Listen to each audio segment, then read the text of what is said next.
With the world obviously on edge over the continuing fallout from President Trump's deadly strike against Iran's top general, today the White House surprised by new impeachment pressure from one of Donald Trump's highest-ranking aides and a well-known Iran hawk, John Bolton, who picked today, of all days, to release this new formal statement announcing for the very first time ever that he's actually agreeing to testify in the Senate trial of his former boss, Donald Trump.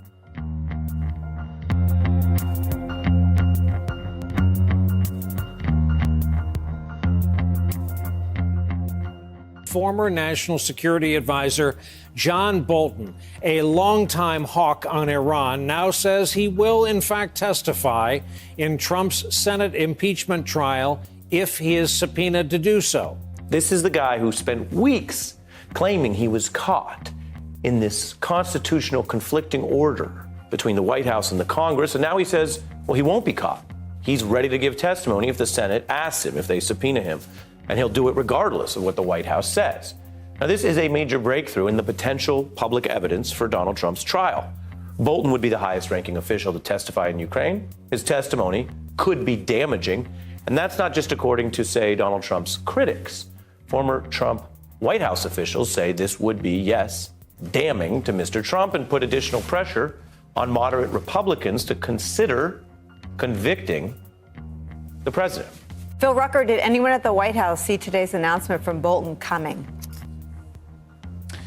You know, it's unclear at this point how the White House is going to respond to this. They could certainly take some sort of action to try to compel or restrict Bolton from testifying. They've made it very clear in the previous weeks that they did not want Bolton to testify and did not want other senior officials to testify. Remember, the House wanted Mick Mulvaney, the acting chief of staff, to testify, and he was blocked by the White House from doing so. Same with Pompeo and other key witnesses. But if Bolton were to break with the White House, that's significant, and we don't know at this hour what the White House is going to try to do to stop him. One of the things that you've seen throughout the House impeachment is you have seen a complete stonewalling of documents and witnesses. And what you've seen in the last few days is remarkable, because just at the end of last week, you had Just Security, a blog at NYU, reveal documents that had been withheld from the department. They're still being withheld from the department, but that Just Security had seen, showing that the president actually was behind holding the aid. And it's explicit there.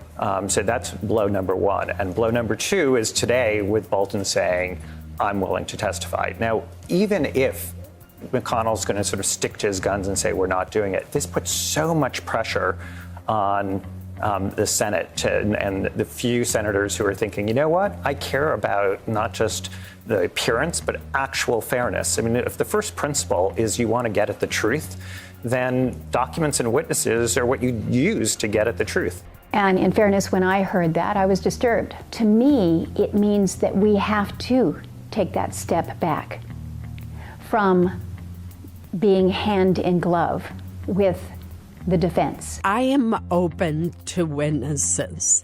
I think it's premature to decide who should be called until we see the evidence that is presented and get the answers to the questions that we senators can submit through the Chief Justice to both sides. I'd love to hear what he has to say.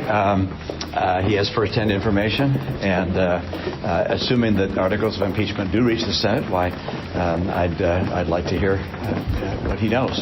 Throughout this entire affair, Bolton has been very coy in playing out some kind of unknown strategy of encouraging subordinates to testify, distancing himself from the corrupt obstruction at the heart of the president's impeachment, but not testifying himself. Hinting always that he knows more than he says. Now, if the House is done, he says he will talk to the Senate.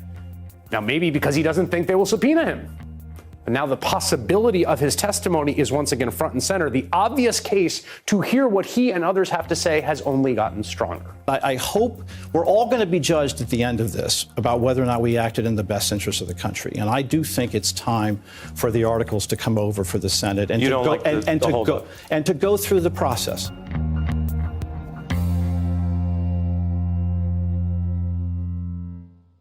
Hey there, I'm Chris Hayes from MSNBC. Thanks for watching MSNBC on YouTube. If you want to keep up to date with the videos we're putting out, you can click subscribe just below me or click over on this list to see lots of other great videos.